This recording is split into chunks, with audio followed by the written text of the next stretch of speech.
How to do anything television brings you a new video to show you guys in this tutorial 2 different ways to locate the terminal command prompt on a Mac computer. Without further ado, let us start the video. So in this tutorial, you need to have access to a Mac computer, have access to the terminal command prompt, which is built into the Mac computer. We can now start the tutorial. So now let's go all the way down to the dock.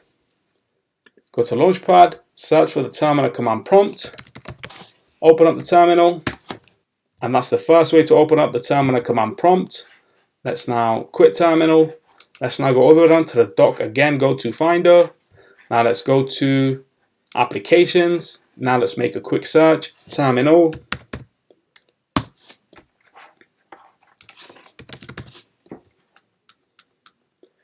If that's not available, let's go to Utilities.